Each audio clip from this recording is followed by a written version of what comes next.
Welcome back to the deep dive. We are glad you are here because today we are opening up a file that, honestly, sounds a little dry on the surface. It does a little bit. It's titled Chapter 4, Scheduled Offenses.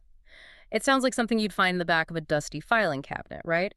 But, and stick with me here, once you peel back the layers of this chapter from the NISM IFSCA certification course workbook, what you actually find is a map. It really is a map, a Yeah. very detailed map. A very detailed, slightly terrifying map of the entire criminal underworld. I think that's a good way to put it. And more than that, it is the DNA of money laundering. We often talk about money laundering as this abstract financial concept, moving money from account A to account B. Sure, hiding the trail. Exactly. But you cannot have money laundering without a starting point. And that is what we are unpacking today. We are looking at the concept of the predicate offense. Right, the predicate offense. I love that term. It sounds like a grammar lesson, but in the world of financial crime, it is. Oh, it's everything. So let's start there. Let's set the stage. What exactly is a predicate offense, and why is it the DNA of this whole operation? Okay, so think of it this way. Money laundering does not exist in a vacuum. You cannot just wake up one morning and decide to launder money if that money is clean. It's impossible. It has to be dirty first. It has to be dirty first. Money laundering is a derivative crime. It is the shadow cast by another crime.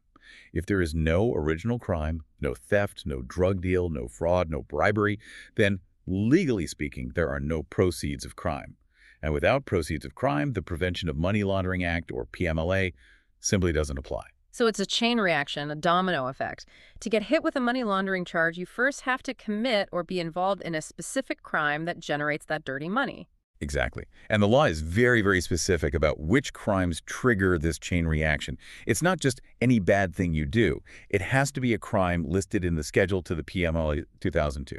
Hence, scheduled offenses. And that list, the schedule, that's our mission for today. We're going to walk through it. And I have to say, just looking at the outline, it is surprising. We all expect the usual suspects, drug trafficking and bank robbery. The Hollywood stuff. The Hollywood stuff, exactly. But this list, it covers everything from hunting wild animals to stealing art treasures to environmental pollution. It is surprisingly vast. I mean, the legislature has essentially decided to cast a net so wide that almost any activity generating illegal profit gets caught in it. It's designed to be comprehensive. Okay, so before we get into the specifics, the crimes themselves, we need to understand the structure of this list. The schedule isn't just one long, disorganized scroll of bad deeds. It's divided into three very distinct buckets: Part A, Part B, and Part C. Yes, and the distinction between these parts is absolutely critical. For anyone in compliance, in law, or just anyone wanting to understand how the government targets financial crime, this is the first thing you need to get. The main differentiator here is the monetary threshold. The money. Okay, let's start with the big one then, Part A. Right. Part A is what I'd call the heavy hitters list. It covers offenses under a wide variety of acts: the Indian Penal Code, the Narcotics Act, the Anti-Corruption Act, and many, many others, which we will get into. But here is the crucial detail for Part A. Okay. There is no monetary threshold. Zero. Zero. None. Whether the proceeds of crime are 10 rupees or 10 billion rupees, if the crime falls under Part A, the PMLA is triggered. You're kidding. So a tiny little bribe. It's a zero-tolerance policy. If you take a bribe of 500 rupees, that is a Part A scheduled offense. You are technically liable for a money laundering investigation. The amount is irrelevant. That is huge. I mean, I think most people assume money laundering is only for the billionaires hiding millions in offshore accounts. But under Part A, the act itself is considered so serious that it warrants immediate scrutiny regardless of the amount. Precisely. It's about the nature of the crime, not just the value of the proceeds. Now contrast that with Part B. Okay. Part B is much more specific. It focuses primarily on the Customs Act of 1962. Specifically, Section 132, which deals with things like false declarations and false documents in customs. Okay, so lying about what you are importing or exporting, pretty straightforward. Right. But here, the government realized that if they applied that same zero-tolerance rule from Part A, they would be prosecuting every tourist who brought in an extra bottle of perfume they forgot to declare, or every small business owner who made a tiny clerical error on a shipping invoice. The system would just collapse under the weight of minor cases. It would be completely unworkable. The enforcement directorate would be chasing after $50 violations. So they set a floor, a minimum. They did. And this is a key exam point and a key legal distinction.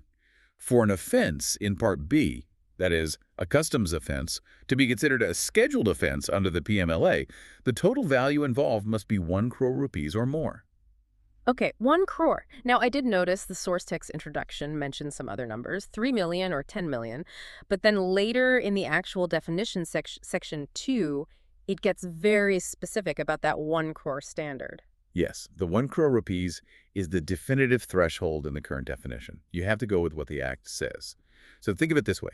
Below 1 crore, it's a customs issue. You pay a fine, you deal with the customs officer, it stays within that department. But above 1 crore? Above 1 crore, it creates a predicate offense, and now you have the enforcement directorate looking at you for potential money laundering. It escalates dramatically. That's a very clear line in the sand. Okay, so that brings us to the third bucket, Part C. Part C deals with offenses with cross-border implications. Ah, this sounds like the international intrigue section. Spies and secret bank accounts. It often is. I mean, this is where the global financial system comes into play. Part C covers offenses specified in Part A, but it also specifically pulls in offenses against property under Chapter 7th of the Indian Penal Code. And, this is the big one, willful attempts to evade tax under the Black Money Act. The Black Money, Undisclosed Foreign Income and Assets, and Imposition of Tax Act, 2015. That's the one. That was the major legislation designed to target funds stashed abroad by Indian residents. Exactly. And look at the logic here. The key is the cross-border element. If you commit a crime here in India and move the money out, or you commit a crime over there and move the money in, Part C is designed to catch you. And the threshold for Part C, is there one? Like Part A, the definition section does not specify a monetary threshold for Part C. If it involves cross-border activity and these specific crimes, especially the Black Money Act violations, you are in the net. The focus is on the international nature of the crime. Okay, so just to recap the structure before we go deeper, Part A is the big list. The serious crimes, strict liability, 0 threshold. Part B is just customs, with a 1 crore rupee buffer to avoid bogging down the system. Right. And Part C is for anything with a cross-border element, particularly targeting that hidden foreign wealth under the Black Money Act, also with no specific threshold mentioned. That is the framework. Everything else we discussed today fits neatly into one of those 3 buckets. Perfect. Now, before we dive into the specific crimes in Part A, there is a very interesting detail in our source material that we have to address. It's a bit of a legal update. It references 2 different penal codes. We see the Indian Penal Code, the IPC, which has been around since 1860. A very, very long time. And then we see this new term, Bharatiya Nyaya Sanhita, or BNS, from 2023. This is a significant update, and it really shows that the PMLA is a living framework. It adapts. For over 160 years, India's entire criminal justice system was built on the foundation of the IPC. Every lawyer, every judge, every police officer spoke the language of the IPC sections. It was the operating system. It absolutely was. But recently, in a major overhaul, the IPC was replaced by the Bharatiya Nyaya Sanhita, the BNS. It's like a massive software update for the country's legal OS. You have to learn all new commands. It is. And because the PMLA schedule is built by referring to specific crimes and their section numbers, the entire schedule had to be updated to map the old IPC sections to the new BNS ones. It's almost like a translation guide inside the law itself. Let's look at some examples, because some of these numbers are cultural touchstones in India. Everyone knows Section 302 of the IPC. That's murder. It's in every Bollywood movie, DAFA 302. Right. It's part of the lexicon. But under the BNS, murder is now Section 103(1), so the cultural reference has to shift over time. And criminal conspiracy, that was the famous Section 120B. You'd hear that all the time in news reports about scams, charged under 120B. A classic. That is now Section 61(2) under the BNS. Waging war against the government, Section 121 in the old code. That's become Section 147 in the new BNS. And here is the classic one, the one that's literally become slang, 420. You know, you call someone a charsabiz because they are a cheater. It's a colloquial term for a con artist. Yes. Section 420, cheating, is now Section 318(4) under the BNS. That is going to take some getting used to. You can't really call someone a 318(4). It doesn't quite roll off the tongue in the same way. It really doesn't. The slang might stick around for a while, but legally, the impact is identical. Whether a crime is charged under the old IPC sections for cases that started before the change, or the new BNS sections for new cases, they're both scheduled offenses. If they generate money, it's a predicate for money laundering. The label changes, but the liability remains. That makes perfect sense. Okay, let's unpack Part A. This is where the action is. The source material breaks this down into paragraphs, grouping crimes by the act they come from. Paragraph 1 covers the IKC and BNS. This is the violent stuff, the blood money, so to speak. It is. And this brings us back to that core question. Why is murder a money laundering offense? Hmm. I mean, murder, attempted murder, culpable homicide. These are usually seen as crimes of passion or rage or revenge. Where's the laundering? Where's the financial angle? Exactly. If I get into a bar fight and things go terribly, terribly wrong, I'm not thinking about my bank account or setting up a shell corporation. True. In that scenario, there probably isn't a PMLA case. But think about contract killings. Think about organized crime.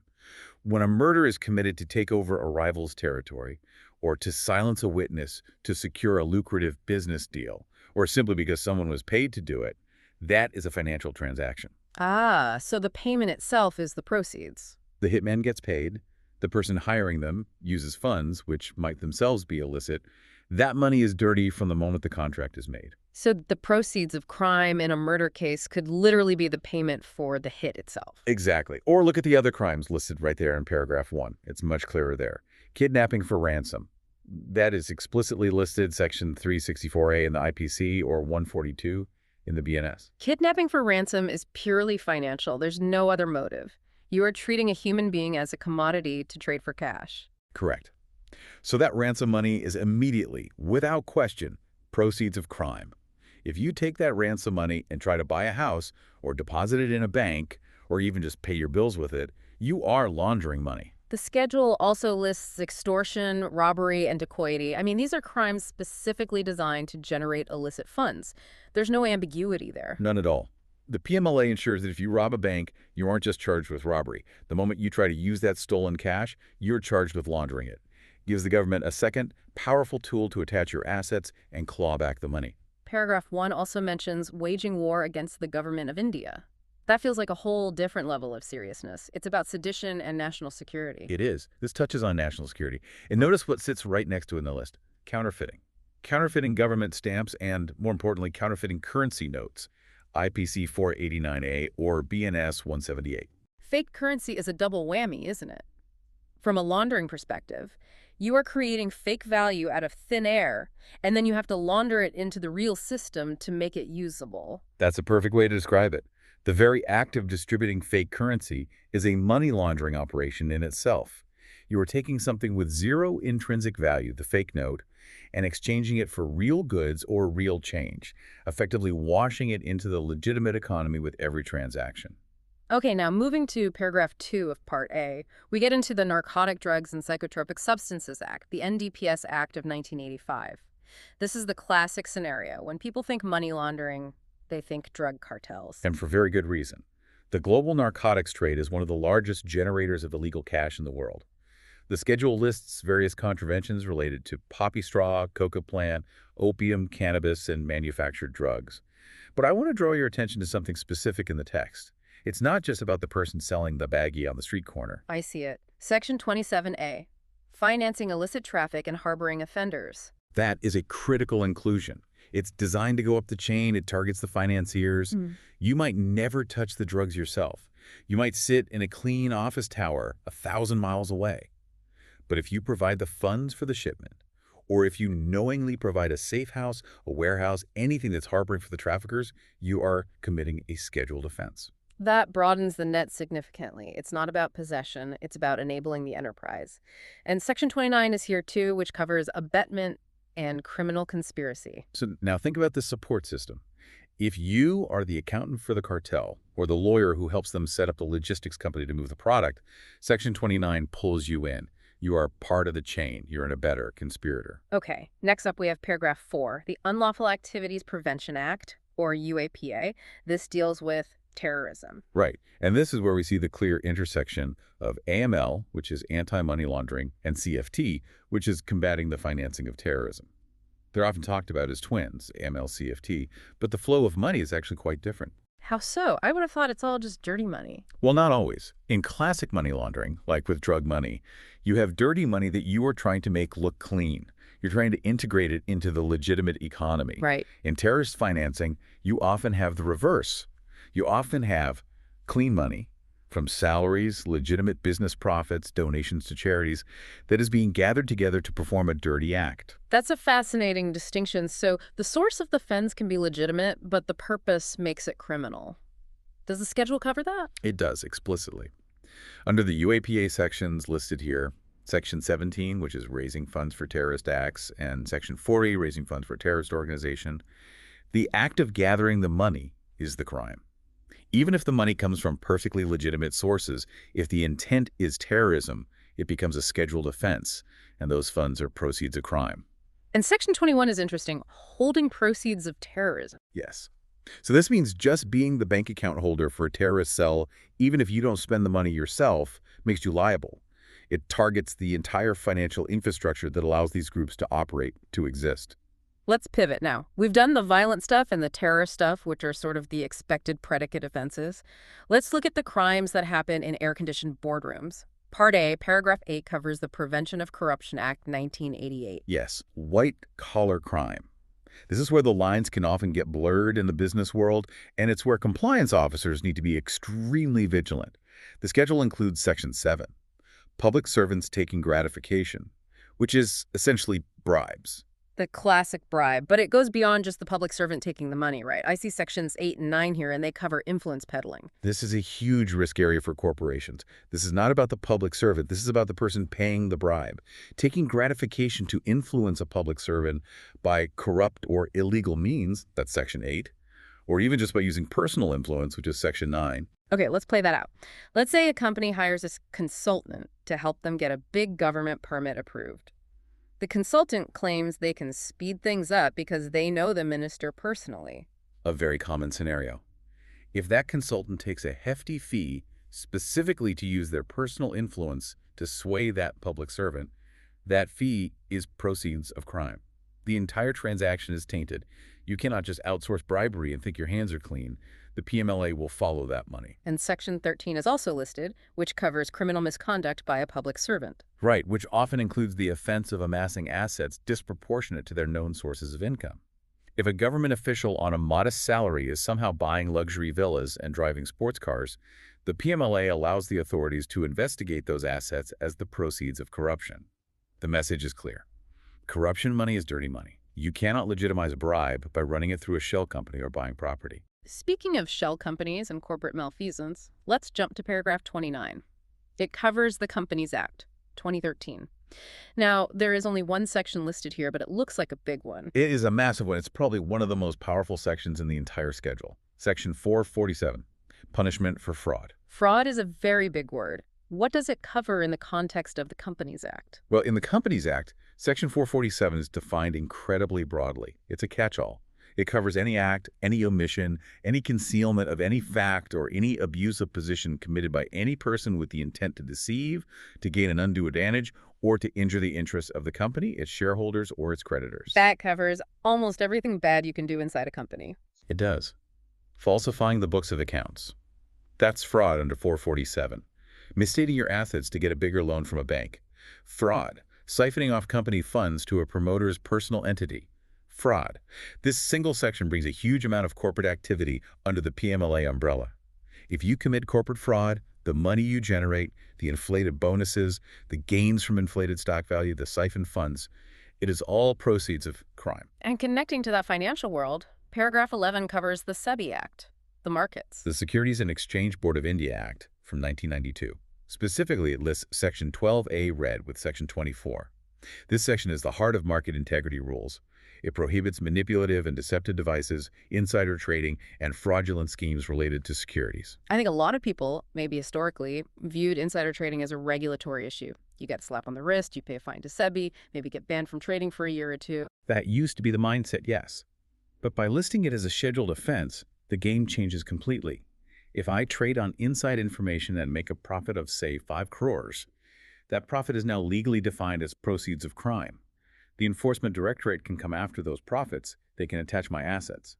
It elevates market manipulation from a civil violation to a criminal money laundering issue. So the crimes of Wall Street, or in this case, the Wall Street, are fully integrated into the anti-money laundering framework. There's no escape.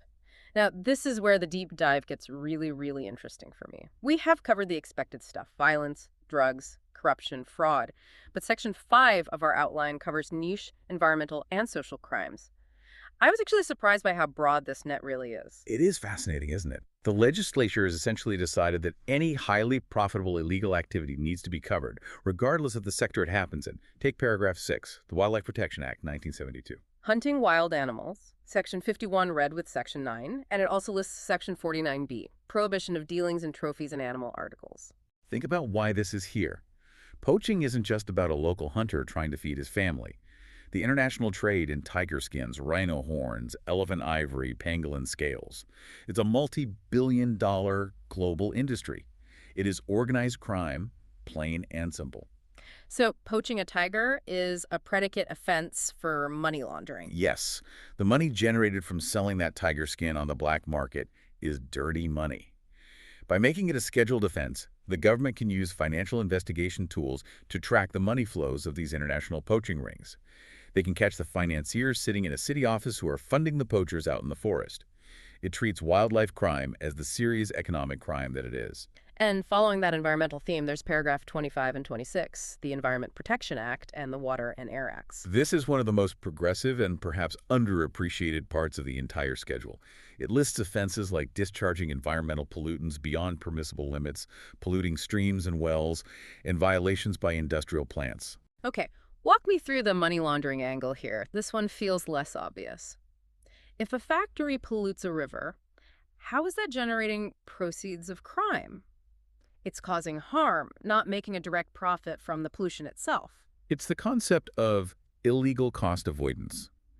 Let's say for a company to treat its industrial waste properly, it would cost them, say, 2 crores a year for an effluent treatment plant. Okay, a significant expense. Right. Now, if they decide to just illegally dump that waste into the river at night, they save that 2 crores. Ah, I see. So that saved money constitutes an illegal gain, an undue advantage. Exactly. It's profit they wouldn't have had if they had followed the law.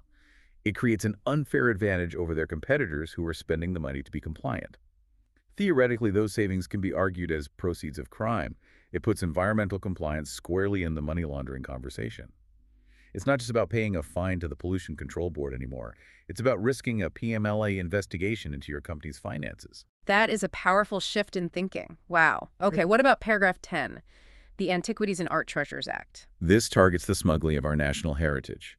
The key provision here is the contravention of export trade in antiquities. So if I find an ancient Chola bronze statue and I smuggle it out of India to sell in an auction house in London or New York? The money you make from that sale is laundered money. The art and antiquities market is notoriously opaque. It involves high values, private sales, and often relies on cash or complex offshore structures. It is a perfect vehicle for laundering money. This schedule attempts to close that loop by using financial tools to protect cultural heritage. And here is one that hits the digital age and modern consumer culture directly. Paragraph 20 and 21, intellectual property rights, the Copyright Act and the Trademarks Act. This is huge, and it affects so many industries. It lists Section 63 of the Copyright Act, which is infringement of copyright.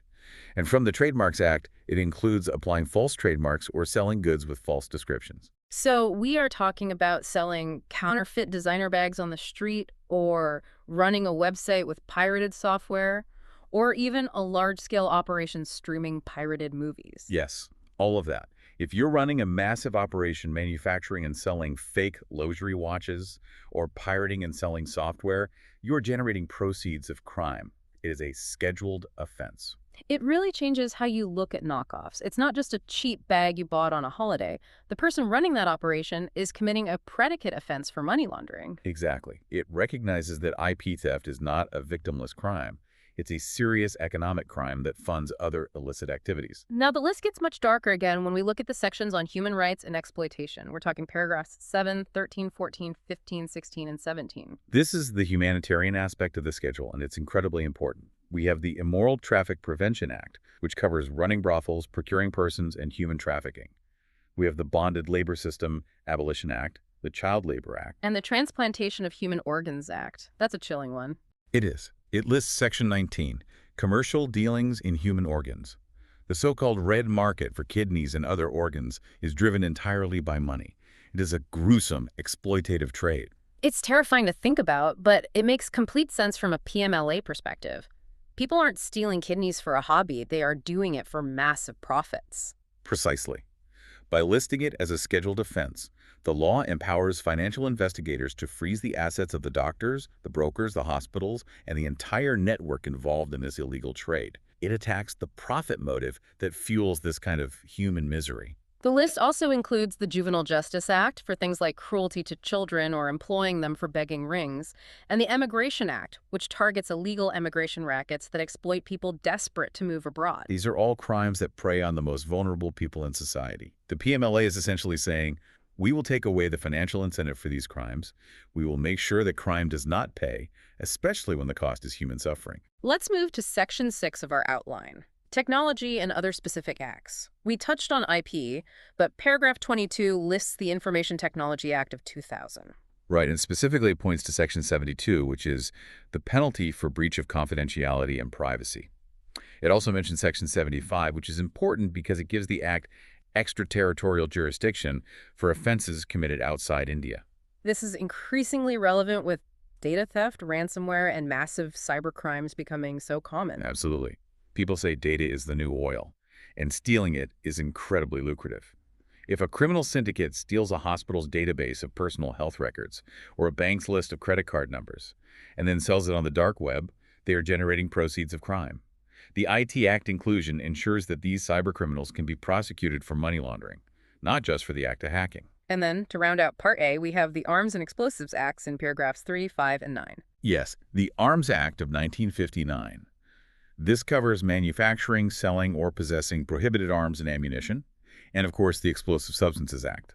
This goes right back to national security and public safety. Illegal arms dealing is a classic generator of black money, often linked to terrorism and organized crime.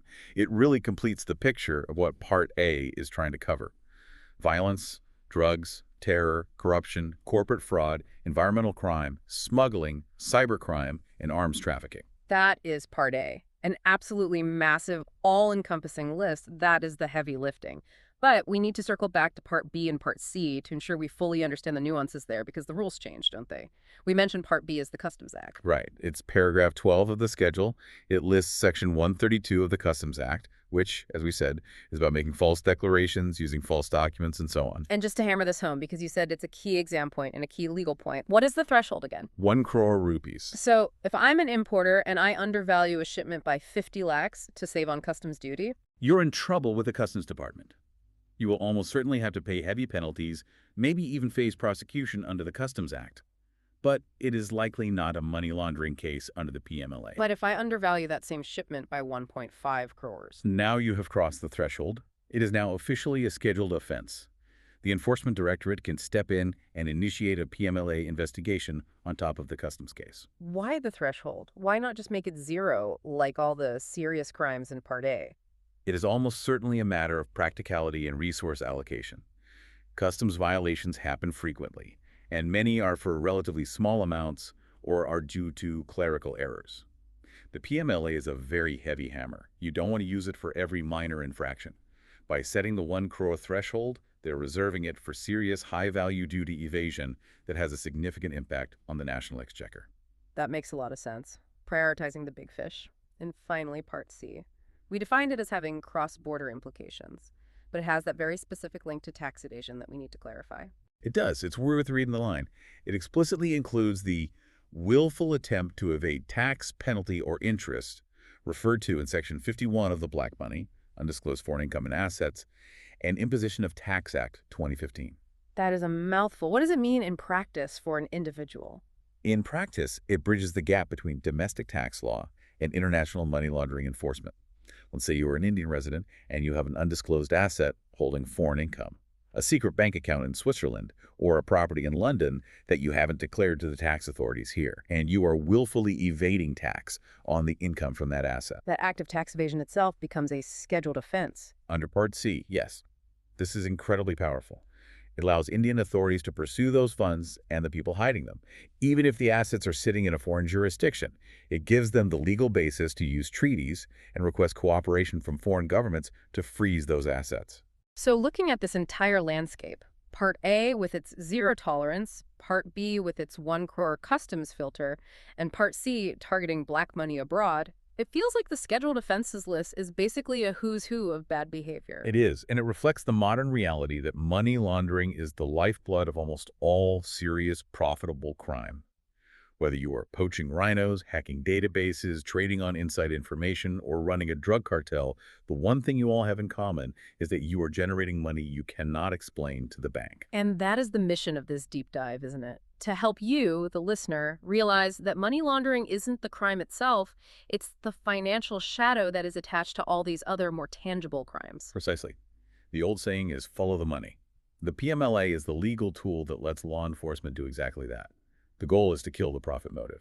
If you can't use the money, the incentive for the original crime is drastically reduced. So, what does this mean for our listeners? Why should someone in finance or compliance care so much about the difference between Part A and Part B, or why wildlife poaching is on this list? Well, if you are in the financial sector, if you are a banker, a broker, an accountant, an insurance agent, you are the gatekeeper. The law designates you as a reporting entity. You need to know these crimes because your clients might be the ones committing them. You are no longer just looking for a guy who walks in with a suitcase full of cash that smells like a drug den. A stereotype. Exactly. You need to be looking for the art dealer who is doing a lot of cross-border transactions. You need to be looking for the corporate executive whose wealth suddenly shoots up right after a major company announcement. Or the chemical manufacturer who is posting unusually high profits because they're saving millions by illegally dumping waste in the river. You have to understand the predicate crime to recognize the laundering. That's the key takeaway. You have to connect the financial activity you're seeing to the potential real-world crime that's generating the funds. And even for the general public, it changes how you consume news, doesn't it? When you read about a police raid on a fake call center or a bust of a wildlife trafficking ring, the initial police charge is just the beginning of the story. Right. The PMLA investigation is what follows. And the PMLA investigation is often what truly bankrupts the criminal enterprise. They might serve jail time for the original crime, but the PMLA is what ensures they don't come out of prison to a pile of cash waiting for them. It dismantles the financial empire they built. That is a powerful thought. Now, before we wrap up, I want to leave our listeners with one final, slightly provocative thought that's been nagging me as we've gone through this. We talked about abetment and conspiracy being included in these sections. Yes. Criminal conspiracy, Section 120B of the IPC, now 6.1 to the B&S, is a scheduled offense in its own right under Part A. This is the real sting in the tail. So that means you don't have to be the one pulling the trigger or hacking the computer or poaching the tiger to be caught in this net? No, not at all. If you conspired, if you helped plan it, if you provided the logistics, if you were the lawyer who set up the shell company knowing what it was going to be used for, if you were the accountant who cooked the books to hide the fraud, if you were that consultant we talked about who arranged the bribe. You are liable. You are just as guilty of committing the scheduled offense, and therefore you are just as liable for the money laundering that follows. The net is cast very, very wide. It's designed to catch not just the shark, but also all the pilot fish that swim alongside it and help it hunt. That's a perfect analogy. That is a sobering thought to end on. If you touch the proceeds, if you enable the crime, you are part of the chain. We hope this deep dive into scheduled offenses has opened your eyes to the vast and intricate legal framework underpinning the fight against financial crime. It's not just a list in a law book, it's a warning. It's a complex world, but understanding this schedule is the first and most important step to navigating it safely. Thanks for listening. We will catch you on the next deep dive.